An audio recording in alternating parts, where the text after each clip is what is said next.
Hello friends, हमारे YouTube channel में आपका स्वागत है।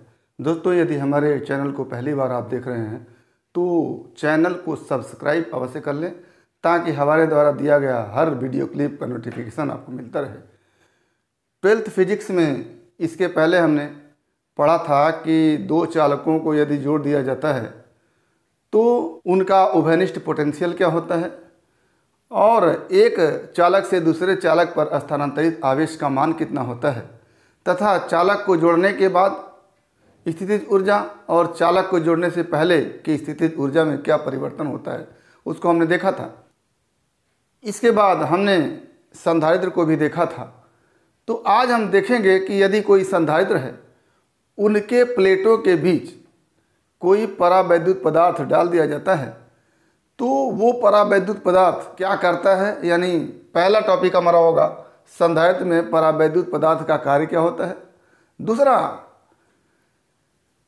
परावैद्युत का ध्रुवण क्या होता है। और तीसरा इसी में है परावैद्युत सामर्थ्य एवं भंजन विभवांतर क्या होता है। और चौथा है संधारित्र के परावैद्युत में प्रेरित आवेश क्या होता है। तो एक एक टॉपिक को हम लेकर के देखेंगे। तो पहला तो ये टॉपिक है कि संधारित्र में परावैद्युत का कार्य क्या होता है। तो इसके पहले हमने पढ़ा कि संधारित्र भी एक प्रकार का चालक ही होता है, लेकिन किसी विशेष तरीके से उसमें मॉडिफाई कर दिया जाता है और उसकी धारिता बढ़ जाती है, इसलिए उसको संधारित्र कहते हैं। और इसके पहले हम पढ़े हैं कि चालक की धारिता माध्यम में अधिक होती है और निर्वात में कम होती है। तो ये जैसे चालक की धारिता किसी माध्यम के होने से बढ़ जाती है, उसी तरह से जब संधारित्र भी एक चालक है तो उसकी भी धारिता किसी माध्यम के होने से बढ़नी चाहिए। तो यहाँ पर संधारित्र के दो प्लेट हैं। एक प्लेट धन आवेश से आवेशित है, दूसरा प्लेट ऋण आवेश से आवेशित है और दोनों प्लेटों के बीच के परावैद्युतांक का परावैद्युत पदार्थ माध्यम के रूप में भरा हुआ है। तो ऐसी स्थिति में एक बात तो क्लियर होती है कि इस संधारित्र के प्लेटों के बीच कोई माध्यम है जिसका परावैद्युतांक के है। के रखने से संधारित्र की धारिता बढ़ेगी, क्योंकि किसी भी चालक की धारिता माध्यम के होने से बढ़ती है। संधारित्र भी एक प्रकार का चालक है, तो इस संधारित्र की धारिता भी माध्यम के होने से बढ़ेगी। तो पहला परावैद्युत पदार्थ का कार्य ये हो गया कि यह संधारित्र की धारिता को बढ़ा देता है। कैसे बढ़ाता है उसको हम देखेंगे। तो हम इसके पहले क्लास 9 से ही पढ़ते आ रहे हैं कि प्रत्येक पदार्थ परमाणुओं से मिलकर बना होता है। तो इस संधारित्र के प्लेटों के बीच जो के परावैद्युतांक का परावैद्युत पदार्थ भरा है, इसमें भी ढेर सारे परमाणु होंगे। तो किसी एक परमाणु को हम लेते हैं। ये मान लेते हैं ये हमारा परमाणु है, जिसके नाभिक में आप जानते हैं धन आवेशित प्रोटॉन होता है और उदासीन न्यूट्रॉन होता है और इसके चारों ओर इलेक्ट्रॉन निश्चित कक्षा में इस तरह से घूमते रहते हैं और ये इलेक्ट्रॉन इस प्रोटॉन के द्वारा कूलाम बल के माध्यम से, विद्युत बल के माध्यम से जुड़ा होता है।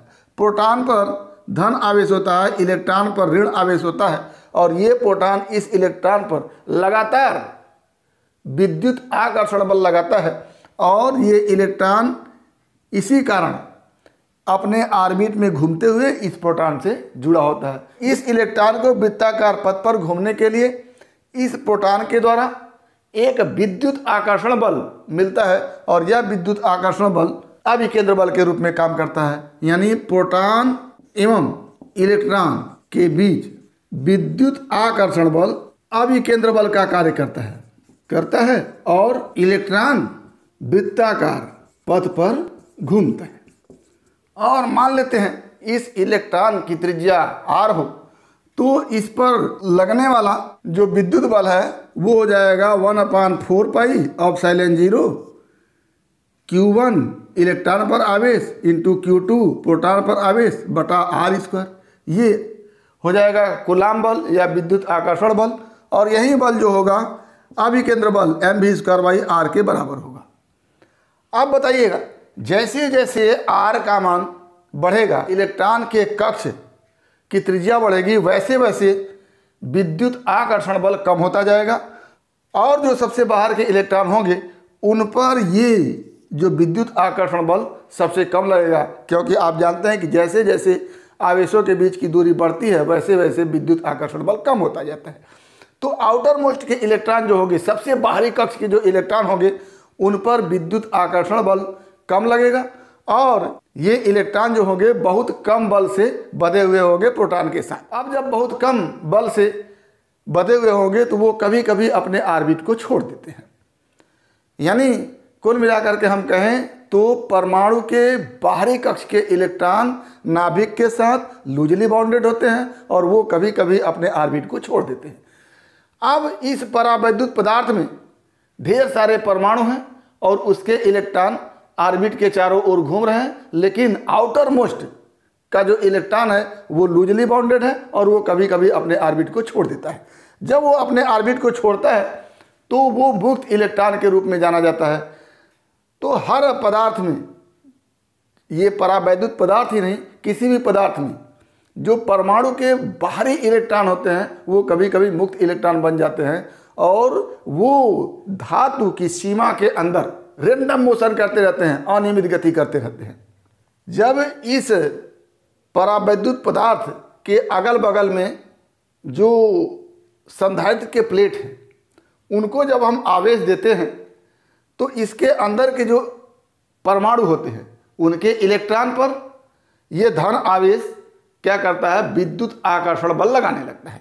जब विद्युत आकर्षण बल लगाने लगता है तो इस तरह से ये हमारे परावैद्युत पदार्थ के ढेर सारे परमाणु हैं, उनके इलेक्ट्रॉन इस धन आवेशित प्लेट के विद्युत आकर्षण बल के कारण इसकी तरफ हो जाते हैं। जैसे देखिएगा, इस परमाणु का इलेक्ट्रॉन इस धन आवेशित की तरफ और नाभिक का जो प्रोटॉन है वो इसके विपरीत दिशा में हो गया। इसी तरह से हर परमाणु में देखेंगे आप, सारे इलेक्ट्रॉन धन आवेशित प्लेट की तरफ हैं और धन आवेश जो होता है इसके विपरीत दिशा में है। तो ये सारे इलेक्ट्रॉन क्या है, धन आवेशित प्लेट की तरफ है और जो नाभिक में धन आवेशित प्रोटॉन है वो इसके विपरीत दिशा में है। तो इस तरह से हर परमाणु को आप देख रहे हैं, हर परमाणु को आप देख रहे हैं इस शेप में बन रहा है। यहाँ पर ऋण आवेश है और यहाँ पर धन आवेश है। ये जो परमाणु की स्थिति होती है इसको कहते हैं परमाणु में दो ध्रुव बन गए, एक ऋण आवेश का ध्रुव और दूसरा धन आवेश का ध्रुव, या इसी को कह देते हैं कि इनका क्या हो गया, ध्रुवीकरण हो गया। ध्रुवीकरण हो गया किसका, परमाणु का। परमाणु का ध्रुवीकरण हो गया या ध्रुवण हो गया, परमाणु का ध्रुवण हो गया। अब चूंकि पूरे के पूरे परावैद्युत पदार्थ में परमाणु भरे हुए हैं तो पूरा परावैद्युत पदार्थ जो होता है उसका क्या हो जाता है, ध्रुवण हो जाता है। यानी परावैद्युत पदार्थ को संधारित्र के प्लेटों के बीच रखा जाता है और उनके प्लेटों को विपरीत परंतु बराबर आवेश दिया जाता है, तो प्रत्येक परमाणु के इलेक्ट्रॉन पर विद्युत आकर्षण बल लगता है और हर इलेक्ट्रॉन जो होता है वो धन आवेशित प्लेट की ओर आकर्षित होने लगता है। इस प्रकार प्रत्येक परमाणु में ऋण आवेश एवं धन आवेश एक दूसरे की विपरीत दिशा में हो जाते हैं और प्रत्येक परमाणु का क्या हो जाता है, ध्रुवण हो जाता है। और जब प्रत्येक परमाणु का ध्रुवण हो जाता है तो परमाणुओं से बने हुए पूरे परावैद्युत पदार्थ का क्या हो जाता है, ध्रुवण हो जाता है। तो ये हो गया हमारा परावैद्युत पदार्थ का ध्रुवण। आगे हम देखेंगे परावैद्युत सामर्थ्य क्या होता है और भंजन विभवांतर क्या होता है। तो जब हम इन दोनों प्लेटों को बराबर परंतु विपरीत प्रकृति का आवेश देते हैं, इन प्लेटों को दिए गए आवेश के कारण प्लेटों के बीच विद्युत क्षेत्र उत्पन्न होता है जिसको हम ई से लिखते हैं। हमने प्लेटों को आवेश दिया, इन प्रत्येक परमाणु के इलेक्ट्रॉनों पर विद्युत आकर्षण बल लगा, परमाणुओं का ध्रुवण हुआ और परमाणुओं से बने हुए परावैद्युत पदार्थ का ध्रुवण हुआ। उसके बाद हम आवेश की मात्रा को बढ़ाते जाते हैं, विद्युत क्षेत्र की तीव्रता प्लेटों के बीच बढ़ती जाती है, यानी E is directly proportional to Q होता है।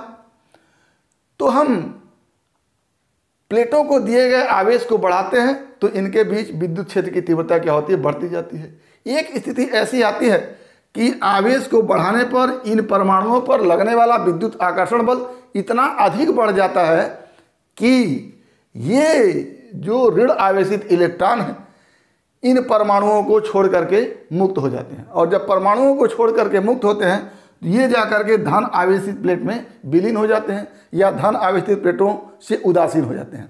और हर परमाणु का इलेक्ट्रॉन इस धन आवेशित प्लेटों पर आएगा और क्या हो जाएगा, उदासीन हो जाएगा। इस तरह से इस माइनस आवेश और इस प्लस आवेश से आवेशित प्लेटों के बीच एक विद्युत परिपथ बन जाता है, क्योंकि परमाणु को छोड़ करके मुक्त हुए इलेक्ट्रॉनों की संख्या बढ़ जाती है और इस ऋण आवेश और धन आवेश के बीच विद्युत चालन प्रारंभ हो जाता है। और जब विद्युत चालन प्रारंभ हो जाता है तो धन आवेशित प्लेट और ऋण आवेशित प्लेट एक दूसरे से चालकीय रूप से जुड़ जाते हैं और पूरा संधारित्र क्या हो जाता है, डिस्ट्रॉय हो जाता है।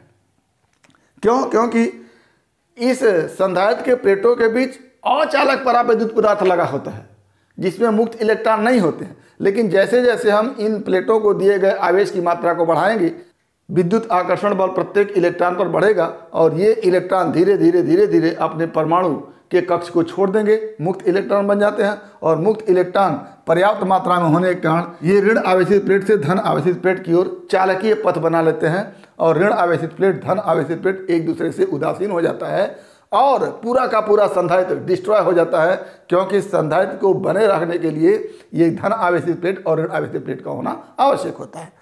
अब इस आवेश को देने से प्लेटों के बीच विद्युत क्षेत्र उत्पन्न होता है। आवेश को हम बढ़ाते जाते हैं, विद्युत क्षेत्र बढ़ता जाता है। एक स्थिति ऐसी आती है कि विद्युत क्षेत्र की अधिकतम मात्रा पर यह संधारित्र डिस्ट्रॉय हो जाता है।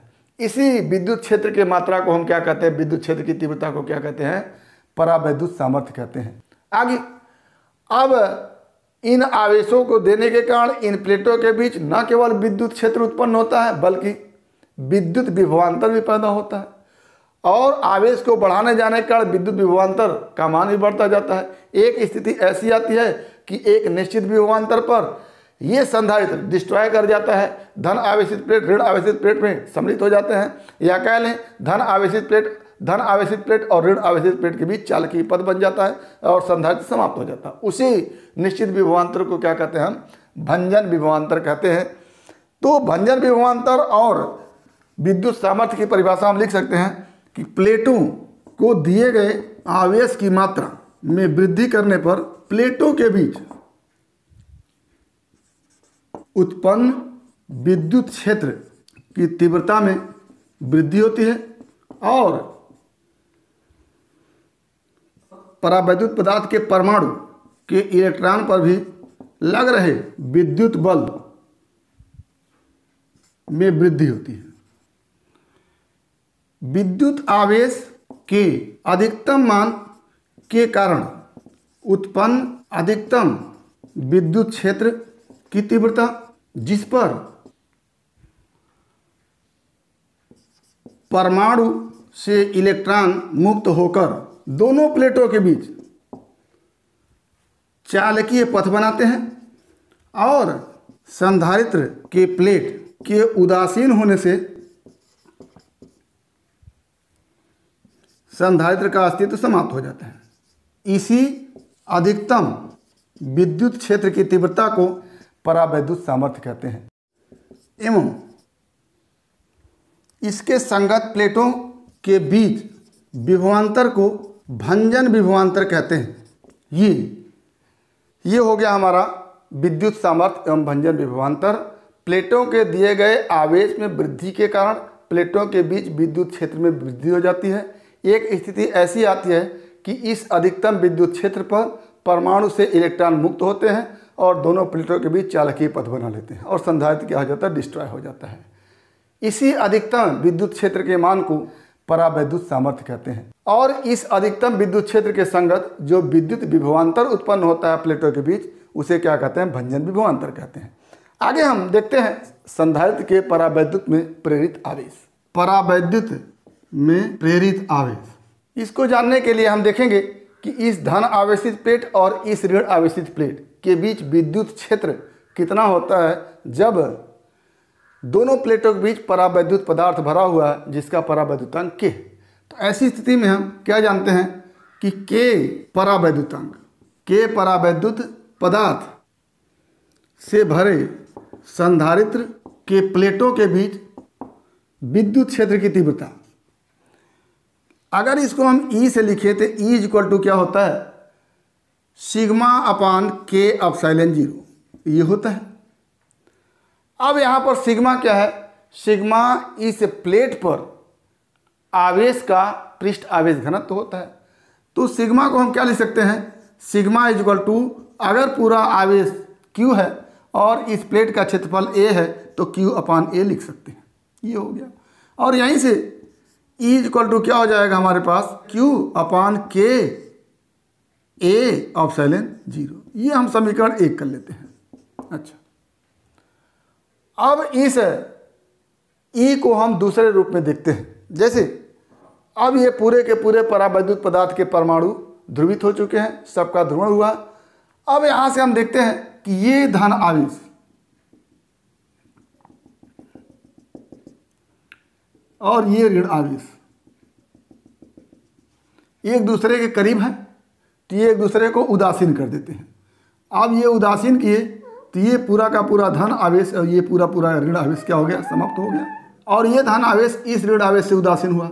इसी तरह से ये धनावेश, ये धनावेश, ये धनावेश सब क्या हुआ, अपने पड़ोसी निकटवर्ती ऋण आवेश से क्या हो गए, उदासीन हो गए। और ये ऋण आवेश इस धनावेश से उदासीन हुआ, इस तरह से, इस तरह से। अब क्या बचा, ये ऋण आवेश की श्रृंखला बच गई और ये धन आवेश की श्रृंखला बन गई। ये ऋण आवेश की श्रृंखला इस तरह से बनी हुई है, एक ऋण आवेशित प्लेट की भांति व्यवहार करेगी और ये धन आवेश की श्रृंखला एक धन आवेशित प्लेट की भांति व्यवहार करेगी, इस तरह से। अब यहाँ पर ये परावैद्युत पदार्थ भरने के बाद हमको एक नई संरचना मिली जिसमें हमारा जो मूल प्लेट था वो धन आवेश से आवेशित है और ये मूल प्लेट ऋण आवेश से आवेशित है। लेकिन ये दोनों माइनस क्यू डैश और प्लस क्यू डैश परावैद्युत पदार्थ में प्रेरित आवेश है और एक तरह से ये प्रेरित आवेश की श्रृंखला बन के आती है जो ऋण आवेशित प्लेट की भांति और धन आवेशित प्लेट की भांति व्यवहार करती है। इस धन आवेशित प्लेट और ऋण आवेशित प्लेट के बीच विद्युत क्षेत्र की तीव्रता हम देखेंगे और इस ऋण आवेशित प्लेट और धन आवेशित प्लेट के बीच विद्युत क्षेत्र की तीव्रता देखेंगे। तो मान लेते हैं कि मूल आवेशों के कारण विद्युत क्षेत्र की तीव्रता E1 लिखते हैं, E1। E1 की दिशा क्या हो जाएगी, इस धन आवेश से ऋण आवेश की तरफ। ये हमारे संधारित्र के जो मूल प्लेट हैं जिन पर धन आवेश और ऋण आवेश है उनके कारण विद्युत क्षेत्र की तीव्रता हम E1 लिखते हैं और इस E1 की दिशा आप जानते हैं धन आवेशित प्लेट से ऋण आवेशित प्लेट की ओर होगी, इस तरह से।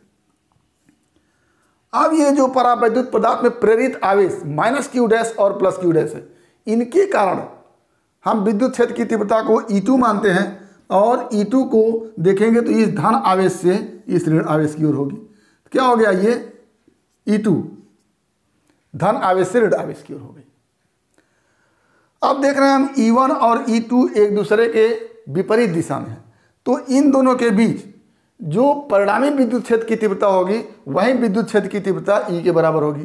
पहले हमने परावैद्युत पदार्थ के रख देने से इन प्लेटों के बीच विद्युत क्षेत्र की तीव्रता E निकाल लिए। अब दोनों प्लेटों के बीच निर्वात मान करके हम विद्युत क्षेत्र की तीव्रता E1 निकाले और परावैद्युत पदार्थ के भरने के बाद जो प्रेरित आवेश रहे उन प्रेरित आवेशों का विद्युत क्षेत्र की तीव्रता E2 निकाले। हम देख रहे हैं कि E1 और E2 एक दूसरे के विपरीत दिशा में है और इनका परिणामी जो होगा इस E के बराबर होगा। तो इसको लिखते हैं कि दोनों प्लेटों को आवेशित करने के बाद परावैद्युत पदार्थ में प्रेरित आवेश उत्पन्न होता है। प्रेरित आवेश धन आवेशित प्लेट के समीप ऋण आवेश की श्रृंखला, आप इसको कह सकते हैं ऋण आवेशित प्लेट, तथा ऋण आवेशित प्लेट के समीप धन आवेश की श्रृंखला, इसको फिर कह सकते हैं धन आवेशित प्लेट का निर्माण करते हैं। अब मूल आवेश Q के कारण विद्युत क्षेत्र की तीव्रता E1 equal to Q upon epsilon 0 A। इसी प्रकार क्या हो गया, प्रेरित आवेश के कारण बने प्लेटों के बीच विद्युत क्षेत्र की तीव्रता E2 equal to Q dash upon epsilon 0 A, ये हो गया। अब E1 और E2 का जो परिणामी होगा वो क्या हो जाएगा, E के बराबर हो जाएगा। तो क्या लिखेंगे, सिंस E1 एंड E2 का परिणामी E के बराबर होगा, अतः E बराबर E1 माइनस E2। क्यों? क्योंकि E1 एंड E2 विपरीत दिशा में है।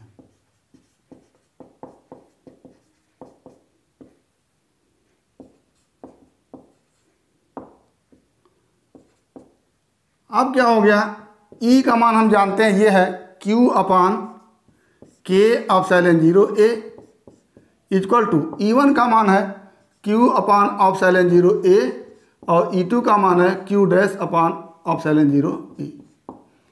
एप्सिलॉन 0 A ये और ये कॉमन है, कैंसिल हो जाएंगे, तो यहाँ से बचेगा क्या, Q upon K equal to Q minus Q dash. और हमको प्रेरित आवेश Q डैश निकालना है, परावैद्युत पदार्थ में यही प्रेरित आवेश Q डैश है, तो इसको निकालना है। तो यहाँ से क्या हो जाएगा, Q dash equal to Q minus Q upon K, और Q हम कॉमन ले सकते हैं, तो क्या बनेगा हमारे पास, Q dash equal to Q common ले लिया 1 माइनस 1 अपान K। ये हमारा हो गया प्रेरित आवेश परावैद्युत पदार्थ में। तो परावैद्युत पदार्थ में हमने प्रेरित आवेश को देखा। तो इस तरह से हमने देखा कि संधारित्र में परावैद्युत पदार्थ का कार्य क्या होता है। तो कार्य ये होता है कि ये संधारित्र की धारिता को बढ़ा देता है। कैसे बढ़ाता है आपने देखा, धन आवेश और ऋण आवेश के बीच जो अधिकतम विद्युत क्षेत्र की तीव्रता होती है उसी को हम ध्यान दीजिएगा परावैद्युत सामर्थ्य कहते हैं। क्यों? क्योंकि इस विद्युत क्षेत्र पर इस परावैद्युत पदार्थ का सामर्थ्य समाप्त हो जाता है, अब वो इस संधारित्र को डिस्ट्रॉय कर देता है। तो ये जो अधिकतम विद्युत क्षेत्र की तीव्रता होती है उसको हम कहते हैं परावैद्युत सामर्थ्य। और इस अधिकतम आवेश पर जिस पर विद्युत क्षेत्र का मान परावैद्युत सामर्थ्य के बराबर हो जाता है, उसी के संगत दोनों प्लेटों के बीच विद्युत विभवांतर होता है, उसको हम कहते हैं भंजन विभवांतर। आगे हमने देखा कि परावैद्युत पदार्थ में प्रेरित आवेश का मान कितना होता है, Q dash equal to Q 1 minus 1 upon K के बराबर होता है। तो उम्मीद करते हैं कि टॉपिक आपको समझ में आया होगा। अगर इसमें किसी प्रकार की समस्या है तो आप हमारे YouTube चैनल के कमेंट बॉक्स में कमेंट करके अपनी समस्या का समाधान करेंगे। और यदि वीडियो क्लिप पसंद आए तो प्लीज़ लाइक करेंगे, शेयर करेंगे, साथ ही हमारे YouTube चैनल को सब्सक्राइब अवश्य करेंगे ताकि इस तरह के वीडियो क्लिप का नोटिफिकेशन आपको मिलता रहे और आपके फिजिक्स की मुकम्मल तैयारी होती रहे। तो आज बस इतना ही। अगला टॉपिक अगले वीडियो क्लिप में एक बार फिर आपके भविष्य के लिए बेस्ट ऑफ लक। धन्यवाद।